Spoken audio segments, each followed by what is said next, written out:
Selamat pagi Bapak Ibu kekasih di dalam Tuhan Yesus Kristus. Apa kabar semuanya? Shalom. Shalom. Suaranya Shalom. Semuanya sehat selalu. Puji Tuhan. Itu semua karena kebaikan Tuhan kita Yesus Kristus. Kita bersyukur karena kita punya Bapa yang begitu baik yang mengasihi kita. Ya, mari kita beribadah. Yang di luar boleh masuk ke depan. Kita siapkan hati kita untuk menyembah Tuhan. Kami mengucap syukur kepadamu Yesus, Engkau Bapa yang mengasihi kami, Engkau Tuhan yang kami sembah. Engkau mengerti isi hati kami Tuhan. Hanya satu, untuk memuliakan nama. Engkau berkati ibadah pada pagi hari ini Tuhan, dari awal, pertengahan hingga akhirnya. Dan Engkau berkati jemaat yang sudah hadir, juga berkati jemaat yang masih dalam perjalanan. Kami percaya tangan-Mu menuntun saudara-saudara kami dalam perjalanan tiba di tempat ini dengan selamat, tidak kurang satu apapun. Terima kasih Yesus, kami siap menyembah. Haleluya Yesus. Kami bersyukur kepada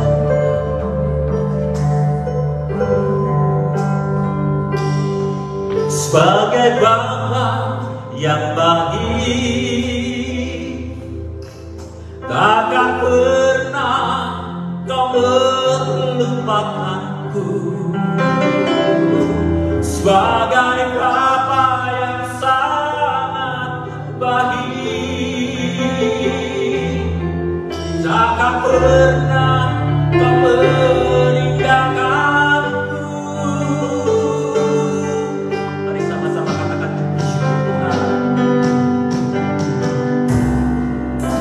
bersyukur selalu bagi kasih-Mu di dalam hidupku.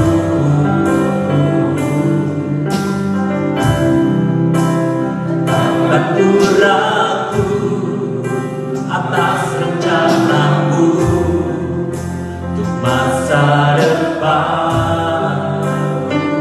Sama-sama katakan, sebagai Bapa yang baik,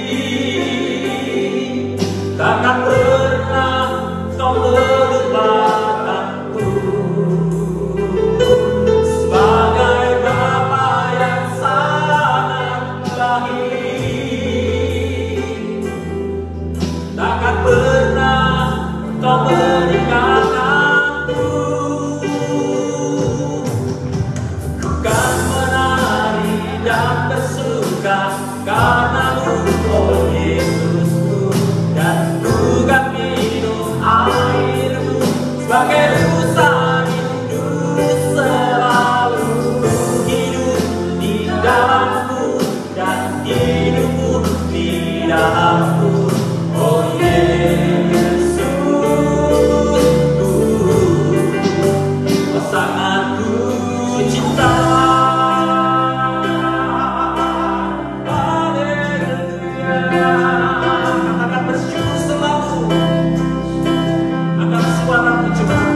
Bagi Tuhan kita Yesus,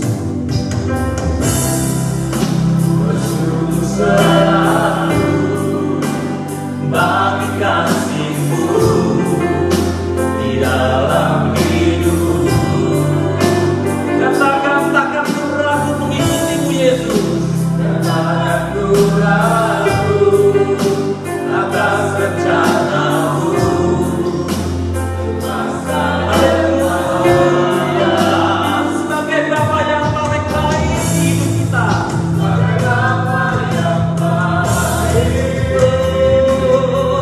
Takkan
Tuhan. Sangat bersyukur mempunyai Bapa yang baik. Kami menari-nari karena kasih-Mu Tuhan. Kami bersuka cita karena anugerah-Mu Tuhan. Kami percaya Tuhan, jemaat-Mu sudah Kau lawat di pagi hari ini. Dan kami masih mau menari, menyanyikan glory, mau menyerukan nama-Mu Tuhan. Hanya Engkau saja Tuhan yang layak dipuji dan disembah. Terima kasih Bapa, terima kasih Tuhan Yesus. Di dalam nama Tuhan Yesus, semua katakan haleluya. Amin. Beri kemuliaan bagi Tuhan. Haleluya, puji Tuhan. Masih tetap berdiri. Berikan salam kanan kiri. Tuhan Yesus begitu baik mengasihi Bapak Ibu Saudara semuanya. Berikan salam kanan kiri.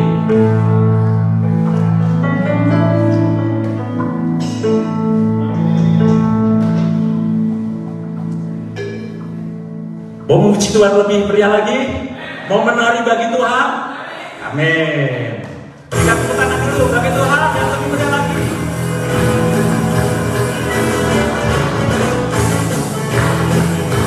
Sama-sama katakan nyanyi glory.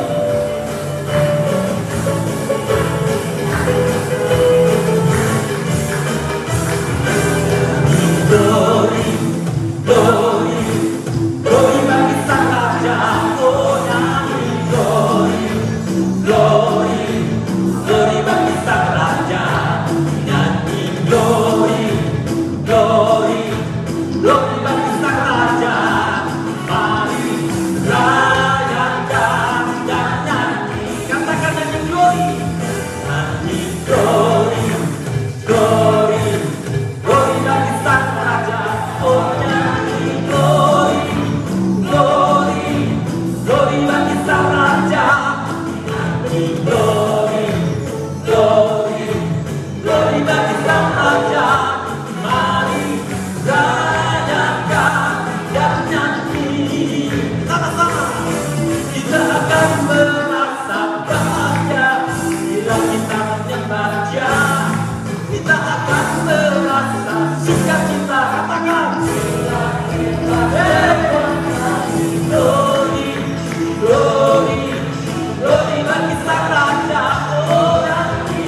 Bapa, minggu ini kami merayakan sukacita bersama-Mu Tuhan. Kami tahu Tuhan, hari esok kami tidak tahu. Tapi langkah kami tetap maju bersama-Mu Tuhan. Karena firman-Mu mengatakan, Ia membuat segala sesuatu indah pada waktunya. Pengkhotbah 3. Kami percaya dengan firman-Mu itu Bapa. Ada waktu Tuhan, ada waktu sukacita, ada waktu duka, ada waktu menangis. Semuanya indah pada waktunya. Kami mau menyambut firman-Mu Tuhan. Ada waktu di hidupku.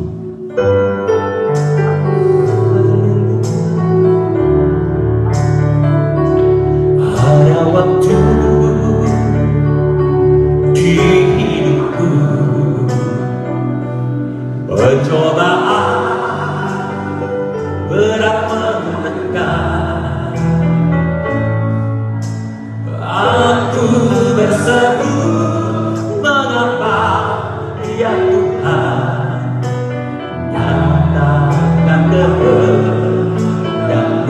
Jalan Tuhan, jalan Tuhan bukan jalanku. Jangan bimbang saudara, jangan bimbang atau ragu. Nantikan Tuhan, nantikan Tuhan, jadikan semua indah pada waktunya.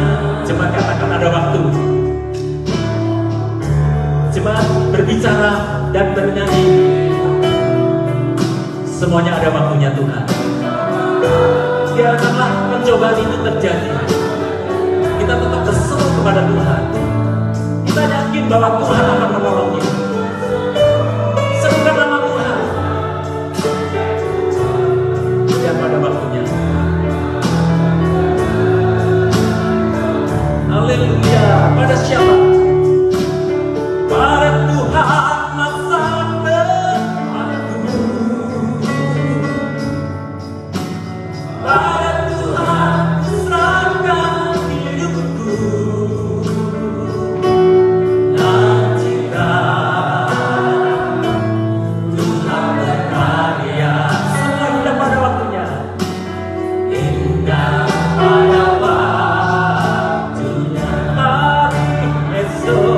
Hari esok cara ku tahu, namun langkahku tetap maju. Langkahku maju. Kami yakin Tuhan,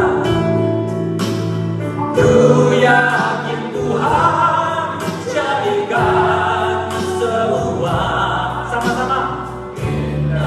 Haleluya.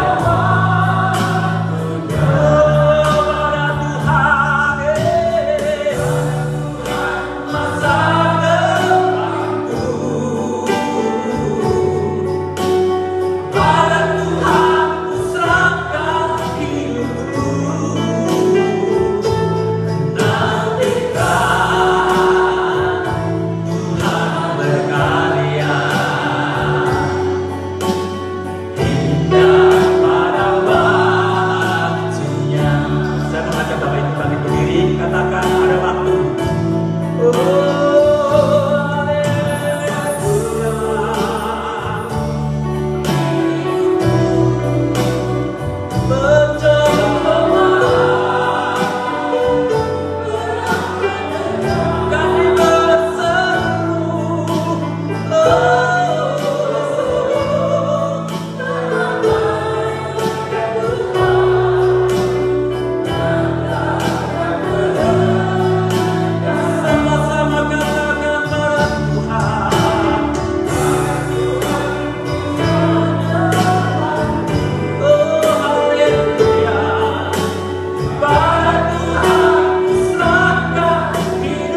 indah pada waktunya.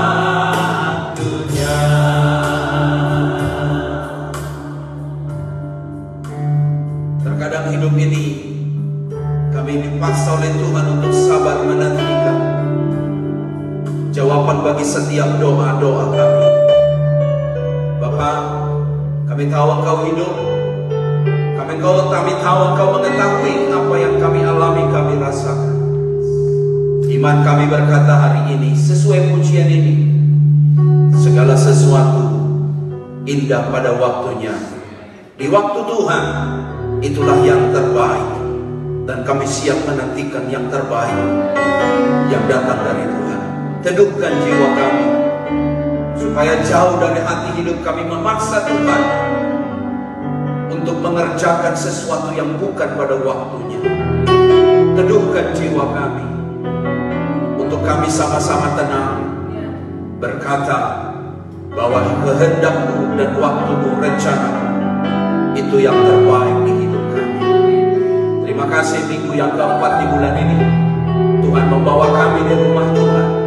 Berkenanlah atas setiap pujian umat-Mu, dan kami mau mendengarkan kebenaran firman-Mu. Sampaikan isi hati-Mu. Firman-Mu itu adalah fondasi kekuatan bagi hidup kami. Olehnya Bapa, kami sandarkan kepada Tuhan dan firman-Mu, sehingga kami percaya dengan siapakah, dengan apakah diumpamakan orang yang mendengar firman-Mu. Seperti orang yang diumpamakan seperti pohon yang ditanam di tepi aliran air, yang berbuah pada musimnya, tidak layu daunnya. Apapun yang dikerjakan dibuat Tuhan berhasil. Itulah orang-orang yang mencintai Taurat. Rapi hamba-Mu, rapi kami sekalian, kami siap mendengarkan firman Tuhan. Dalam nama Tuhan Yesus kami berdoa bersyukur. Semua kita yang percaya bersama katakan amin. Kita beri tepuk tangan yang luar biasa buat Tuhan. Silakan duduk Bapak Ibu Saudara sekalian yang dikasihi dan diberkati Tuhan. Terima kasih untuk tim Praise and Worship yang telah mengambil bagian dalam pelayanan puji-pujian pada minggu yang indah ini. Saya menyampaikan salam sejahtera buat semua kita. Shalom. Puji Tuhan. Welcome buat Bapak Ibu. Semua kita yang di luar sana, mari semua kita dengar firman. Sibuk bersama kita untuk dengarkan firman di waktu yang baik ini. Bapak Ibu Saudara sekalian yang dikasihi Tuhan, resmi sudah GM Ganjar dan Mahfud mendaftar jadi Pilpres 2024. Amat sangat menarik tentu cerita politik di Indonesia. Lebih-lebih lagi adalah calon yang satu belum ada. Siapa yang akan menemani Pak Prabowo? Saya nggak tahu Bapak Ibu semalam ada dari istana atau dari Cikeas. Ada kabar terbaru, please update dengan saya. Bapak Ibu, inilah yang katanya bisa-bisa Pak Erik, tapi bisa-bisa orang yang lain. Tapi jelas untuk menjadi seorang calon wakil presiden dan calon presiden harus mengalami screening yang khusus, detail, SKCK-nya, surat pernah dipidana atau tidak, dan kemudian dicek rekodnya supaya ketika orang memilih tidak seperti orang membeli kucing dalam karung, gak tahu yang dipilih siapa, akhirnya main tusuk aja hanya karena sebungkus nasi, akhirnya penyesalan untuk 5 tahun. Bapak Ibu, semua harus detail katanya, dicek semuanya, keturunannya, dicek rekodnya, supaya jangan sampai salah pilih. Demikian juga Bapak Ibu ketika orang mau menikah, semua harus detail. Detail apanya? Kita tahu bersama harus ada surat lajang bahwa dia statusnya belum menikah, dan surat lajang itu dikeluarkan kelurahan untuk membuktikan orang ini benar menikah, statusnya masih lajang. Tetapi bukan itu saja, ada hal yang dipikirkan, hari tanggalnya, detail semua. Juga dipikirkan makanan restorannya, sebab inti sebuah pesta adalah cukupnya makanan. Sebab kalau makanan sudah tidak cukup, rasa malu kepada tuan pesta itu pasti akan timbul. Dan bukan saja itu, termasuk pakaiannya. Seperti apa pakaiannya? warnanya bagaimana, salon mana yang bisa dipilih, yang terbaik itu harap-harapnya. Kalau bisa pernikahannya bagaikan selebriti, membahana, cetar, dan kemudian megah luar biasa. Dan bukan saja itu Bapak Ibu, secara rohani ada juga di sana konseling pernikahan. Itu kadang-kadang memakan waktu 3 bulan, 6 bulan. Kadang juga kemudian satu dengan yang lain tiba-tiba putus di tengah jalan, sambung lagi. Semua harus detail. Karena apa? Untuk sebuah perjalanan yang panjang dibutuhkan amunisi yang banyak, supaya ketika terjadi musuh peperangan menyerang, maka kemudian siap untuk menghadapinya. Bapak Ibu, hari ini saya akan berkhotbah sampai jam 11.30. Karena jam 12 saya akan pergi menghadiri pernikahan adik kita ini, yaitu Yohana. Hari ini Yohana menikah di Central Coast. Jadi perjalanannya gospel ke atas lagi sana. Dan kita tentu pernah dilayani dengan puji-pujian dan juga anak sekolah minggu kita dengan Kak Yo. Dia dapat orang bule. Wah, bagus ya, memperbaiki keturunan. Yang satu warnanya gelap, satu putih, keluar kopi susu. Makanya waktu saya menikah, katanya cinta itu buta, tapi cinta itu juga harus melihat. Pak Yakob Nawai selalu ajar kita, love is not blind, tapi love harus melihat. Makanya waktu menikah saya harus pilih wanita yang lebih tinggi sedikit dari saya. Wah, itu jelas. Kalau tidak, lahir nanti anak semua Sakeus, pendek semua. Kulitnya harus lebih putih dari saya. Kalau gelap, nama-nama akhirnya malam gak kelihatan, gigi saja yang nampak. Karena sudah terlalu gelap. Jadi saya pilih wanita yang agak putih kulitnya. Dan semua ada peraturannya. Dan akhirnya puji Tuhan. Wo Aini, ni Aibo. Kepada Ibu Yuli. Dan Kak Yo akan menikah hari ini. Dan papanya seorang pendeta. Papanya sudah dipanggil Tuhan. Pernah datang ke sini, ke Australia. Saya punya kenangan khusus dengan beliau. Dan menikahnya di Central Coast cukup jauh. Tapi izinkan Bapak Ibu, 11.30 kita selesai ibadah. Setengah jam kita rapat Natal. Jam 12 Bapak Ibu bisa lanjutkan makanan. Jam 2 saya akan sudah sampai di Central Coast menghadiri pernikahan Kak Yo. Ya, mau titip salam nggak? Ya. Baik, puji Tuhan Bapak Ibu, semua harus detail. Termasuk juga mengenai membangun bahtera Nuh. Semua harus detail. Termasuk di sana adalah kayunya terbuat kayu apa? Kayu gofir katanya. Tingginya ditentukan, bentuknya berpetak-petak, lebarnya ditentukan, panjangnya ditentukan. Bukan saja itu, dibuat bertingkat. Ada di atas, ada di bawah, ada kemudian di tengah. Dan bukan saja itu, yang masuk ke dalamnya diperkirakan sampai 50.000 hewan untuk masuk berpasang-pasangan. Dan itu ditentukan oleh Tuhan secara detail. Apakah Tuhan itu orangnya ribet, pribadinya ribet? Saya tahu tidak. Karena rupa-rupanya Tuhan itu bekerja walk on purpose. Dia selalu bekerja dengan tujuan. Mengapa sampai sebegitu detail Tuhan bikin? Karena Tuhan ada maksud tujuannya. Memang betul sudah dikatakan dalam firman ini bahwa aku akan mengakhiri hidup, bahkan memusnahkan mereka semua yang hidup. Tetapi Nuh akan diselamatkan. Untuk menyelamatkannya, maka Tuhan punya rencana melalui hidup Nuh membangun sebuah bahtera, sebuah kapal, sebuah perahu kapal yang sangat besar, yang di dalamnya ada Nuh dan keluarga serta ternak yang diizinkan oleh Tuhan. Bapak Ibu, kita tahu bersama Tuhan bekerja ada tujuannya. Baca bersama dengan kuat 1, 2, 3. Sebab sesungguhnya aku akan mendatangkan apa? Air bah meliputi bumi untuk memusnahkan segala yang hidup dan yang bernyawa di kolong langit. Segala yang ada di bumi akan akan mati apa? Binasa. Yang datang itu bukan air biasa. Yang datang itu bukan banjir biasa. Tapi yang datang itu air bah. Artinya seluruh dunia digenangi oleh air. Olehnya dibutuhkan bahtera yang super hebat untuk dapat akhirnya Nuh dan saudara-saudara dan keluarganya dapat bertahan selama hampir 1 tahun di dalam bahtera itu. Bapak Ibu, di ayat ini dikatakan, baca bersama ayat 18, 1, 2, 3. Tetapi dengan engkau keras, aku akan mengadakan perjanjianku, dan engkau akan masuk ke dalam bahtera itu, engkau bersama-sama dengan anak-anakmu, dan istrimu, dan istri anak-anakmu. Menarik di sini Bapak Ibu, bagaimana Tuhan punya rencana yang sangat besar bagi Nuh untuk menyelamatkan. Poin saya di sini sederhana. Tidak ada tujuan Tuhan yang buruk bagi orang percaya. Semua yang setuju katakan amin.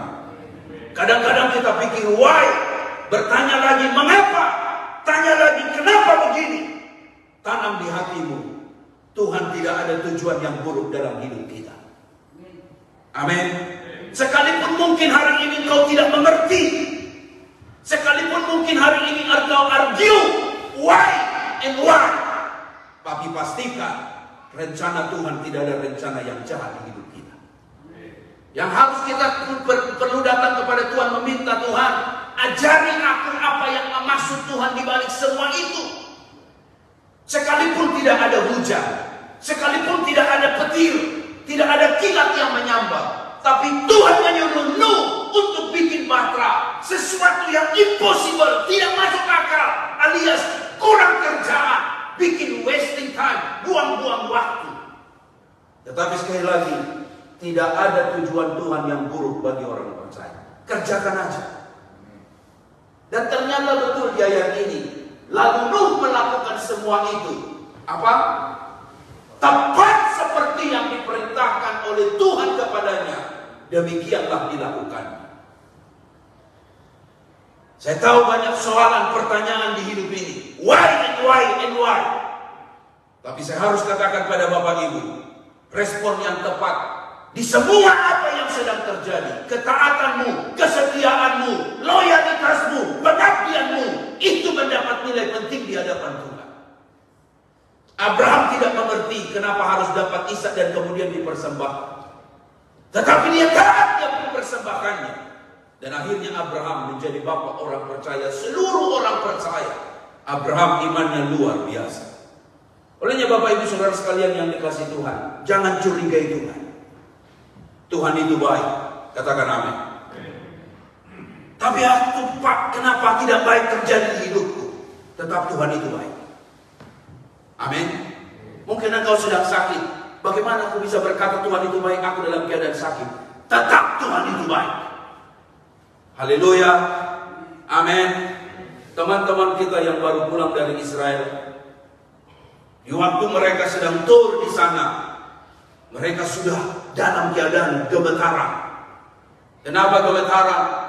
Karena tiba-tiba ada suara dari pemerintah, semua teman-teman yang tur di Israel harus balik ke hotel, dan bukan saja pergi ke hotel atau ke kamar, harus masuk ke dalam ruang tempat persembunyian. Melalui kesaksian daripada grup daripada Pak Jojo dan Ibu Heni, namanya ada Michael Panjaitan di sana. Dia bersaksi di sebuah ibadah, dia katakan sungguh sangat menyeramkan. Bayangkan Bapak Ibu, itu sirene, bukan sirene ambulans yang biasa kita dengar, tapi sirene yang begitu kuat, menyuruh semua turis masuk ke hotel, masuk ke dalam ruang persembunyian. Mau ambil kabel handphone aja gak sempat. Mau cari charger saja nggak sempat, power bank saja nggak sempat. Semua harus menyembunyikan diri. Apa namanya, bunker ya? Oh, itu sangat menakutkan. Mereka berpikir di selatan sudah beres, di utara nggak ada apa-apa. Ternyata di utara roket itu pun datang. Semakin mereka takut. Apakah untuk menghantar mayat mereka akan tujuannya ke sana? Sampai saudara-saudara sudah tanya, apa kabar, bagaimana keadaan? Dengar baik Bapak Ibu, kalau kita ada di situasi itu, saya nggak tahu apa yang akan kita buat. Masihkah kita bisa berkata puji Tuhan? Masihkah kita berkata, oh God is good, saya hidup oleh karena kebaikan Tuhan? Atau jangan-jangan kita marahin tour guide-nya, gara-gara lo sih ngajak-ngajak, gue udah bilang gak ikut, lo bilang ikut. No, nyako. Bisa saling menyalahkan. Bisa akhirnya apa? Saling kutuk. Lo sih gak doa lo datang sini, makanya turun dan Hamas, habis kita. Tapi yang menariknya, mereka berangkat pulang pun dengan utuh. Mereka bisa bersaksi bahwa sungguh kita harus bisa mengalami tenang di kala badai dan tenang di bawah namanya roket Hamas. Dalam rumah tangga pun demikian hampir Bapak Ibu, bukan? Gak semuanya tenang-tenang saja. Kadang ada badai yang berkecamuk. Sampai kita bilang, kenapa ini bisa terjadi? Saya setuju dengan ucapan seorang yang berkata begini, di dalam pernikahan kita dapatkan 3 cincin katanya. Ini Mas Kristo harus dengar sama Nanda. Ada 3 cincin di dalam pernikahan. Saya tahu Mas Deka sudah tahu ini. Dan 3 cincin itu, yang pertama adalah engagement ring. Namanya cincin apa? Pertunangan. Dan yang kedua adalah wedding ring. Namanya cincin perkawinan. Ini terakhir nih Mas Kristo, dengar nih, pasang telinga. Agak sedikit rambutnya. Yang pertama engagement ring, yang kedua adalah wedding ring. Anda harus dengar. Yang ketiga adalah suffering, penderitaan.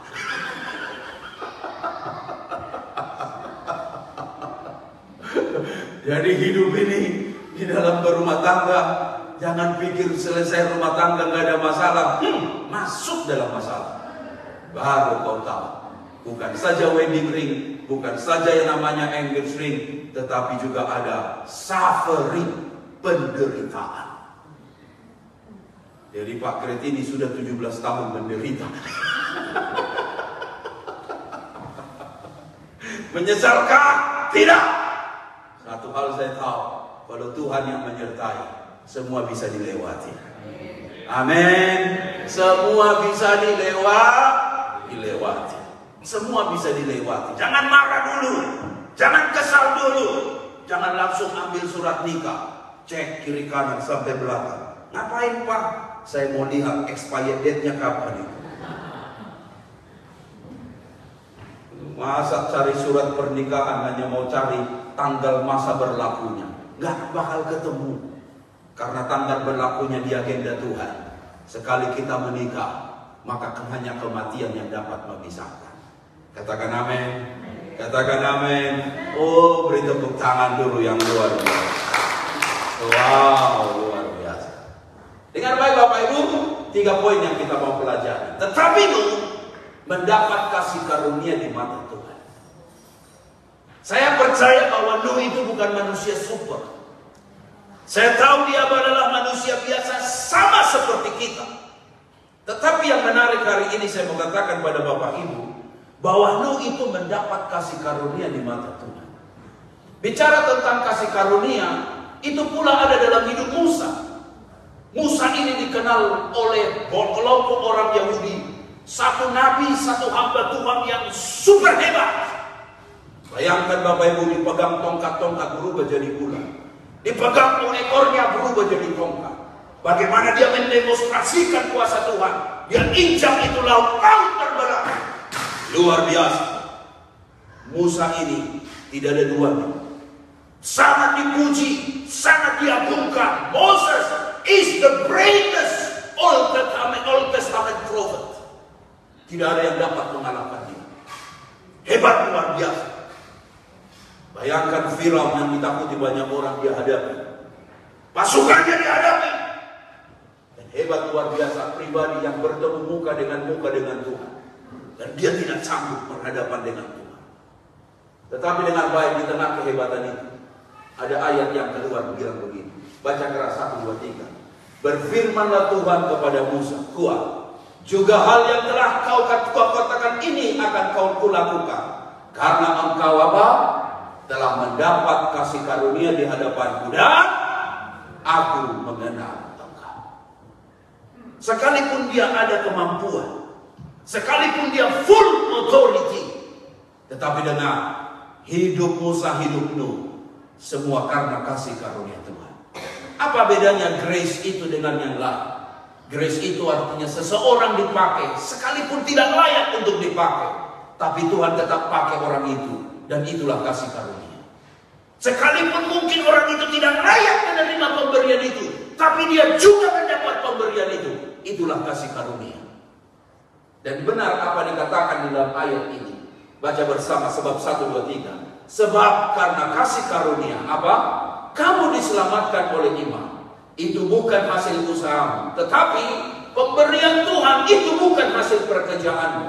Jangan ada orang yang memegahkan diri. Dengar baik Bapak Ibu, pintar kita cari duit, kuat kita kerja, dengar, tanpa pertolongan Tuhan, gak ada apa-apanya. Yang setuju dengan saya katakan amin. Kita gak bisa bikin apa-apa. Serius saya ngomong. Satu teman di sebelah saya bilang begini, time is short. Betul, waktu itu sangat pendek. Bisa saja hari ini kita selfie, kita foto, kita ketawa, hihiha, keluar dari gereja. Lain ceritanya. Sedang cerita kepada kita begini, jangan hidup karena kekuatan. Katakan amin. Jangan hidup karena kemampuanmu, tapi hiduplah karena perkenanan Tuhan. Kalau kita hidup karena kasih karunia Tuhan, relax hidup ini. Gak ada yang mau dibanggakan, tidak ada yang mau disombongkan. Katakan amin. Gak ada yang mau dibanggakan. Kalau orang dunia bilang di atas langit ada langit, artinya apa? Masih ada orang yang lebih kaya dari Anda. Jangan jadi sombong oleh karena mobilmu. Jangan karena sombong oleh karena keluargamu. Jangan oleh karena sombong oleh karena pangkatmu. Jangan karena sombong oleh karena kolegamu. Semua karena kasih karunia Tuhan. Haleluya. Di hidup ini harus kita belajar seperti Yohanes, yang bilang begini, biar aku berkurang-kurang, Tuhan bertambah-tambah. Doa harapanku biar kau jadi orang hebat, tapi tetap rendah hati. Doa harapanku biar orang mengenal engkau, menjadi pribadi yang luar biasa, tapi tetap jaga hatimu. Karena apa? Orang yang rendah hati akan Tuhan tinggikan, tapi orang yang meninggikan diri akan Tuhan rendahkan. Hidup ini karena kasih karunia. Nuh bisa diselamatkan bukan karena kesalehannya. Nuh bisa dibebaskan bukan karena kebaikannya, tapi ayat ini bilang karena dia mendapat kasih karunia di mata Tuhan. Olehnya baik-baik hari ini Bapak Ibu, hiduplah tetap dalam kasih karunia ini, sehingga kita bisa tetap berkata, I'm nothing, you are everything God. Aku tidak ada apa-apanya, semua karena kebaikan Tuhan. Katakan amin. Katakan amin. Katakan amin. Semua karena kebaikan Tuhan. Haleluya. Beri tepuk tangan dulu yang meriah buat Tuhan kita yang hebat.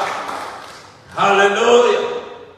Poin saya yang kedua Bapak Ibu, Nuh, inilah riwayat Nuh. Nuh adalah seorang yang benar dan tidak bercela di antara orang sejaman. Dia orang benar. Orang benar di antara orang-orang sejaman. Dengar baik, hidup sangat rusak pada waktu itu. Bobrok akhlak orang.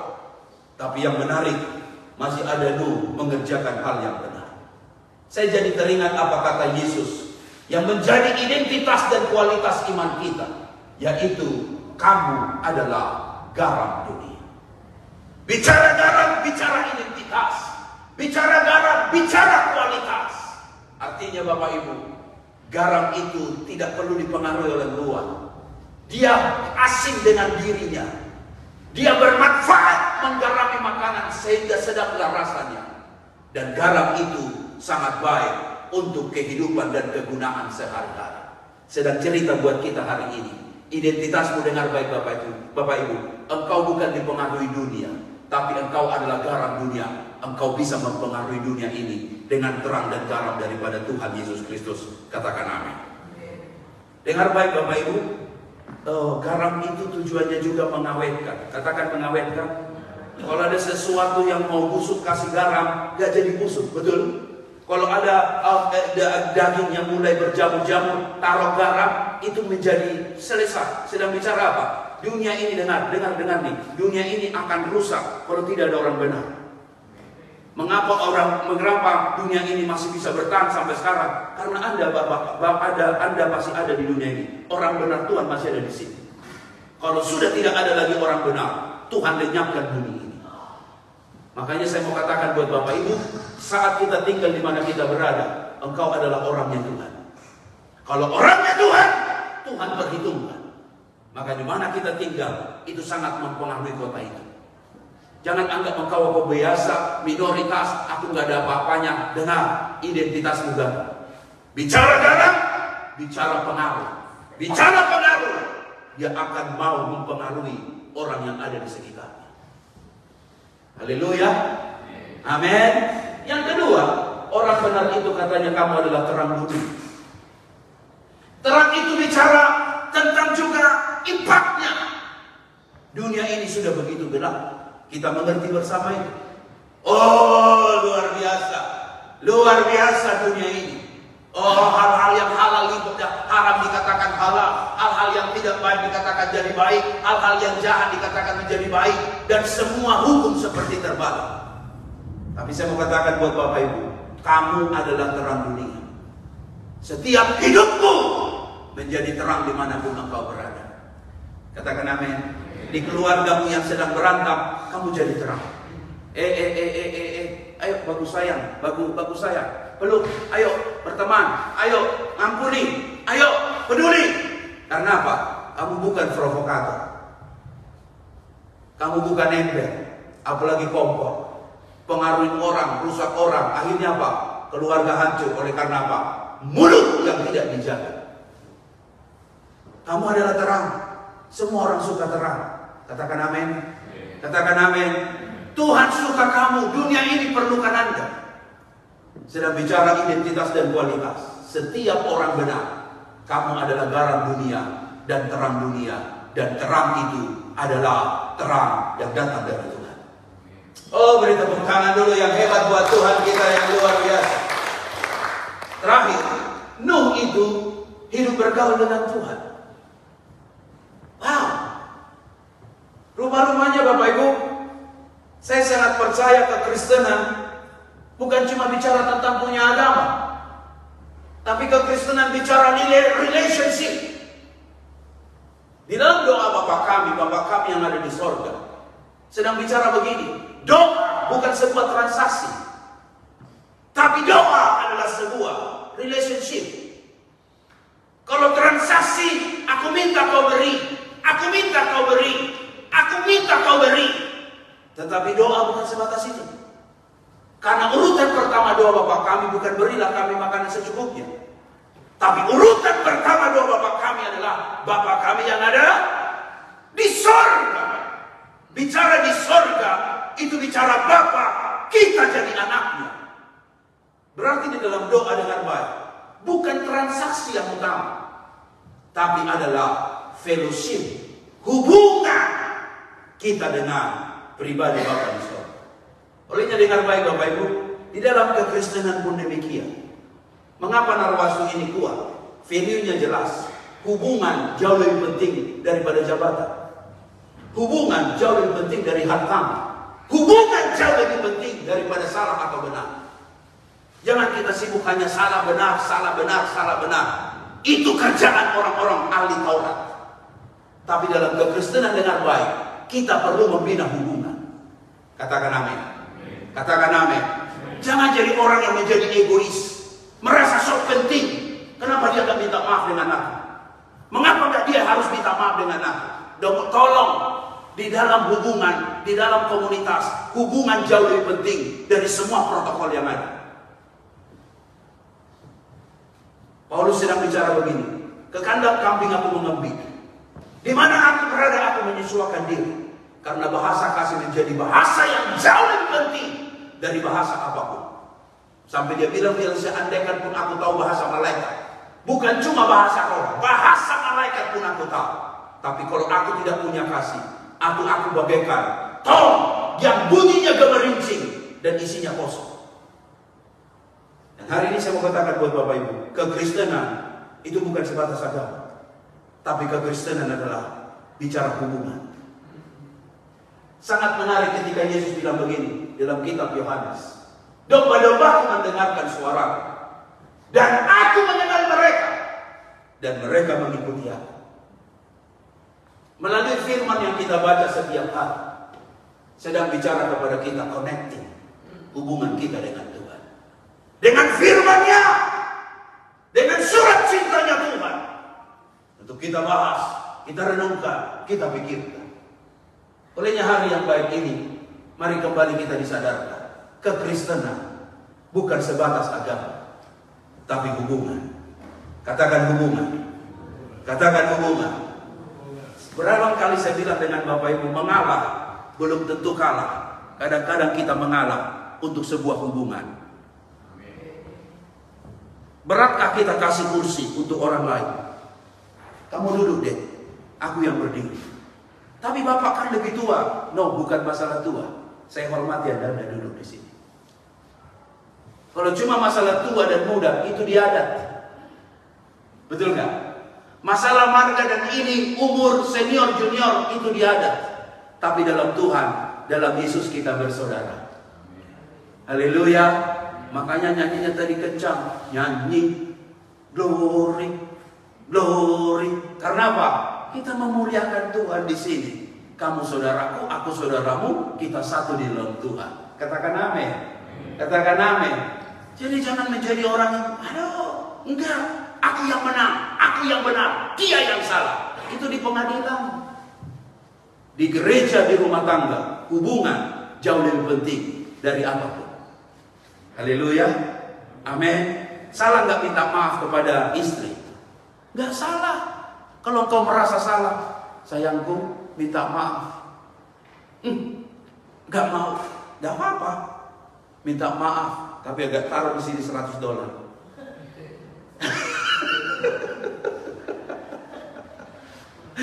Jadi saat dia melirik, ada minta maaf plus $100.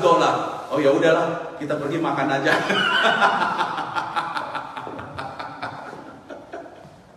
Hubungan jauh lebih penting dari apapun. Haleluya. Amin. Amin. Untuk kita bilang begini, aku memaafkan kamu. Bukan masalah benar atau salah, tapi hubungan ini harus dijalankan. Kalau cuma benar atau salah, bukan di sini tempatnya. Seringkali itu yang memisahkan kita satu dengan yang lain. Komunitas rusak karena ego yang gak bisa diredam. Selalu meredam rasa benar sendiri, menang sendiri, gak pernah mau mengalah. Kadang-kadang kita harus bilang, duduk deh, dia lebih baik dari saya nggak ada apa-apanya. Bisa nggak bilang itu sama temanmu yang kerja? Sudah tidak zamannya kita mau naik, kita injak kepala orang. Gak zamannya. Udah gak zamannya lagi kita mau naik pangkat di kantor, kita jelek-jelekin teman kerja. Tidak zamannya. Zamannya sekarang adalah kolaborasi. Katakan kolaborasi. Apa artinya? Kerjasama. Saya kadang-kadang kaget. Itu siapa? Oh, itu lebih hebat dari saya. Sampai dia kaget. Kita saat promosikan orang, kita saat memperkenalkan orang, saat kita buat orang bahagia dengan baik, kebahagiaan pun datang balik kepada kita. Amin Bapak Ibu. Jangan mulut kita mulut yang jahat, jelekin orang, nutup orang. Aduh, itu bukan anak Tuhan. Anak Tuhan adalah belajar membina hubungan. Ketika kita bina hubungan satu dengan yang lain, itu menjadi satu langkah untuk kita, bukan cuma bicara benar atau salah. Kemarin saya menonton satu buah podcast. Indonesia itu tidak ada hubungan diplomatik dengan Israel. Betul Bapak Ibu? Sama sekali tidak ada. Konsulat, kedutaan tidak ada. Datanglah seorang pakar politik hubungan internasional. Dia bicara seperti ini, Pak Soni. Bagaimana kita mau berperang perdamaian antara Palestina dengan Israel kalau kita tidak buka hubungan diplomatik dengan Israel?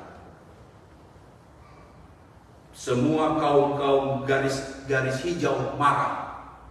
Tidak, apapun darah kita siap untuk Palestina. Ya lo ngomong, Bahkan sampai kadang-kadang dia minta di dalam video itu, Pak Jokowi kirim kami ke Palestina. Di post di grup main badminton, saya tulis di grup itu, saya bilang, Pak Jokowi kirim aja mereka, tapi jangan lupa tolong bawa panci sekalian, supaya saat bom datang panci ditaruh di kepala. Jadi mereka berdiri, dia bilang, tidak perlu bayar ongkos kami, izinkan kami pergi ke Palestina, kata dia, berteriak dengan takbir, kata dia. Saya pikir-pikir di manusia modern begini, bro, kalau lu ada duit pergi aja, betul nggak? Betul nggak? Nggak usah minta izin, betul nggak? Bro, lo ada visa, lo ada duit, pergi aja. Gak usah sok-sok di atas truk. Izinkan kami akan membela, ini darah kami. Gak usah, pergi aja sendiri. Tapi jangan lupa bawa tutup panci, supaya ketika dibom Anda bisa menangkis antara dua, pancinya yang meledak atau kepalanya. Itu saja. Jadi ada namanya pengamat politik ini, namanya Ibu Koni. Dikini bilang begini, bagaimana kita bisa mendamaikan antara Israel sama Palestina kalau kita ini tidak ada hubungan diplomatik? Kan kita harus mendamaikan, seperti misalnya, maaf, Deka sama Mas Agus, Mas Kristo, harus ada hubungan diplomatik. Harus ada saya kena ke sana, saya kena ke sini, betul? Kalau saya nggak bisa kena ke sana, saya nggak bisa mendamaikan. Jadi saya pikir itu pikiran bagus juga. Lalu kemudian Farhan itu memberi komentar, selama ini kita nggak bisa bikin apa-apa. Memang nggak bisa bikin apa-apa. Karena apa? Nggak ada hubungan. Tapi coba kalau ada konsulat kita di Yerusalem, kemudian ada namanya duta besar kita di Israel, lepas dari benar atau salah, lepas daripada pakai sorban atau tidak, lepas daripada agama, maka kita bisa membina hubungan. Suara kita diperhitungkan, betul nggak? Tapi kalau kita nggak ada hubungan, nggak ada apa-apa katanya. Saya pikir-pikir, betul juga itu cara berpikir. Sekalipun tidak bisa diterima dengan orang yang hanya berpikir tentang khilafah. Apa yang sedang Pak Pendeta bicara ini? Saya tidak sedang bicara satu denominasi atau satu agama tertentu. Saya hanya bicara begini, di dalam apapun yang kita alami, hubungan itu sangat penting. Tuhan datang ke dunia ini membangun hubungan itu. Yang awalnya sudah terputus oleh dosa, upah dosa adalah maut. Tapi Tuhan bersambung kembali dengan salibnya, memperdamaikan Tuhan dengan umat, sehingga yang awalnya kita kepada kebinasaan ditebus, diselamatkan oleh anugerahnya. Makanya Bapak Ibu, Natal jadi penting. Kenapa Natal jadi penting? Karena Maria, Yusuf, para gembala, para majus, yang awalnya Yusuf berpikir cuma dirinya, aku nggak salah, dan aku pun tidak salah mengambil keputusan menceraikan dia. Tetapi malaikat Tuhan datang kepadanya, bicarakan tentang hubungan. Sama hal juga Maria yang bilang, bagaimana itu mungkin terjadi? Aku belum bersuami, aku mengandung dari Roh Kudus satu air. Tapi Roh Kudus bicara kembali kepada sebuah hubungan, termasuk para majus yang membawa emas, kemenyan, dan mur. Dan kemudian para gembala yang awalnya nggak ada artinya apa-apa hidup mereka, pekerjaan mereka hina dan dina, tapi akhirnya berharga di perayaan itu. Karena apa? Karena hubungan yang Tuhan pulihkan melalui peristiwa Natal itu. Perlunya baik Bapak Ibu, di akhir khotbah saya mau katakan bahwa bulan Desember tanggal 10, jangan lupa kita Natal bersama di sini. Dan hari ini kita akan rapat, dan sudah saya berdoa untuk pilih ketuanya, dan semua kita harus kerjasama karena ini melibatkan 5 mungkin sampai 6 gereja untuk kita sama-sama ibadah di sini. Jadi diperkirakan ruangan ini penuh sampai 100 sampai 150 orang. Tim konsumsi sudah bilang siapa? Wow, mantap ini. Ini kelompok ibu-ibu jangan dilawan. Dan kalau sudah bilang siap, makanan pun pasti siap. Wah, lalu bapak-bapak pun siap untuk perlengkapan. Dan ketua pun siap akan menolong kita. Jadi Bapak Ibu, temanya pun sudah dipilih. Temanya adalah Yesus yang termanis. Wah, kami sudah ngobrol, khotbahnya pun sudah dipilih. Dia bilang, Pak, ini pengkhotbahnya, puji Tuhan. Saya cuma bilang dengan ketua yang sudah saya komunikasikan, saya bilang, bagaimana kalau kita bisa undang mungkin Mongol begitu, atau mungkin ada artis rohani mungkin untuk bisa menyanyi dengan kita. Itulah yang akan kita rapatkan di Natal untuk kita berpikir, sekalipun masih tinggal 5 minggu lagi, kita pikirkan apa yang terbaik di perayaan Natal tahun ini. Amin. Yang jelas Natal bicara hubungan. Nuh bergaul karib dengan Tuhan, dan orang yang bergaul karib dengan Tuhan, lihat bagaimana Tuhan menyelamatkan dan melindunginya. Haleluya.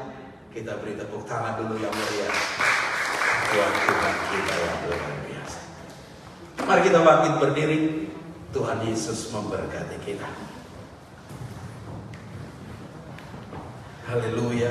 Kita nyanyi lagu ini, Indah Rencanamu Tuhan. Nyanyikan kepada Tuhan, dan biar pujian ini kita perdengarkan bersama bagi kemuliaan. Yuk kita bangkit berdiri, kita berdoa bersama. Berterima kasih untuk pimpinannya. Tuhan, terima kasih untuk firman-Mu yang kami sudah dengarkan. Sangat jelas bahwa Tuhan, Engkau dengan kasih karunia memberkati Nuh, dan Kau memberkati hidupnya, karena dia dijumpai orang benar yang hidup di zamannya, dan dia bergaul karib dengan Tuhan. Nyanyi bersama lagu Indah Rencanamu. Pujian kita kepada Tuhan. Indah rencanamu Tuhan di dalam hidupku, walau ku tak tahu dan ku tak mengerti semua jalan.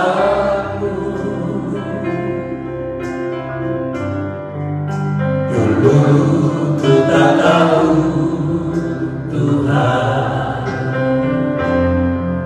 berat ku rasakan, hati menderita, dan ku tak berdaya menghadapi semua.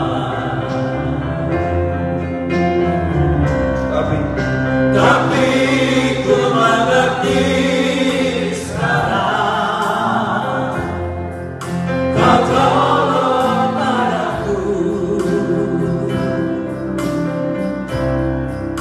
Kini ku melihat dan ku merasakan indah rencana-Mu. Tapi ku mengerti sekarang, Kau tolong padaku. Kini ku melihat dan ku merasakan indah rencana-Mu. Jangan nyanyi sekali lagi lagu ini, katakan indah rencana-Mu Tuhan. Amin, amin, amin, amin. Di dalam hidupku, walau ku tak tahu dan ku tak mengerti semua jalanku. Dulu ku tak tahu Tuhan, amin. Berat ku rasakan,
Biar musik menyembah Tuhan, semua kita berdoa, buka suara yuk. Terima kasih Tuhan untuk semua kebaikan. Semua buka suara bersyukur. Indah rencana-Mu di hidup kami.